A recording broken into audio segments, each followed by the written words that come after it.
Men Buxoro viloyatidan keldim. Ismim Ochilov Shahram. 24 yoshman.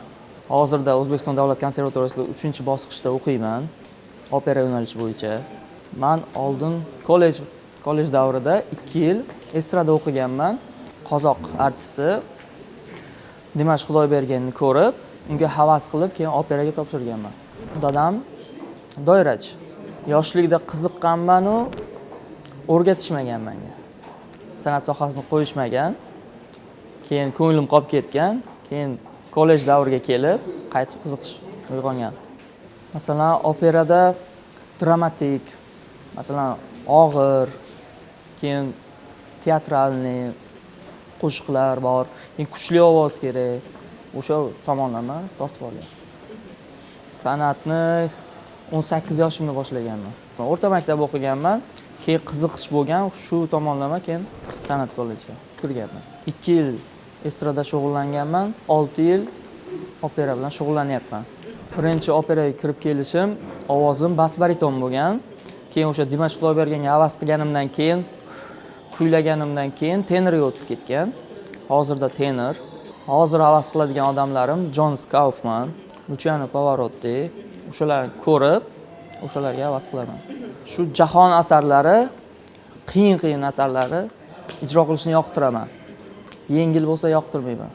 Turandot operasidan Kalaf ariyasi dunyodagi eng qiyin tenor ovozi bo'yicha eng qiyin qo'shiq. Har tomonlama, ham kuylash, nafas, har tomonlama qiyin qo'shiq. Endi u qo'shiqni kuylash uchun yosh kerak bo'ladi. Endi hali biz yoshmiz. U asarni zo'r qilib aytish uchun yillar kerak. Bu asarni tayyorlayotganimga 2 yil bo'ldi. Egamberdi Tursunov ustozim bilan tayyorlandik shu konkursga. Endi ustozimni yuzlarini yorug' qilishga harakat qilaman. Yoshlar ovoziga 3-marotaba qatnashyapman. Oldin o'rta yoshdan qatnashganman. Bu yil katta yoshdan qatnashyapman.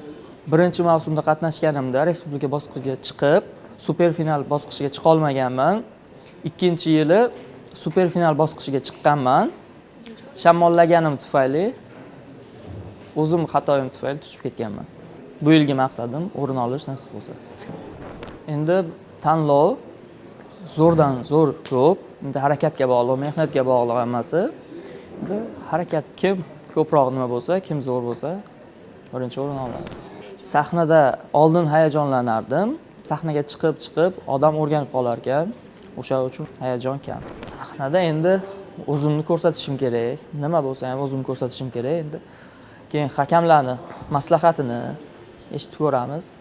Hakamlar bergan tavsiyalarga amal qilamiz. Bu uchun ko'proq mehnat qilish kerak. Opera kuylash uchun yaxshi operachi bo'laman desangiz, mehnat kerak, harakat kerak. Bo'ldi.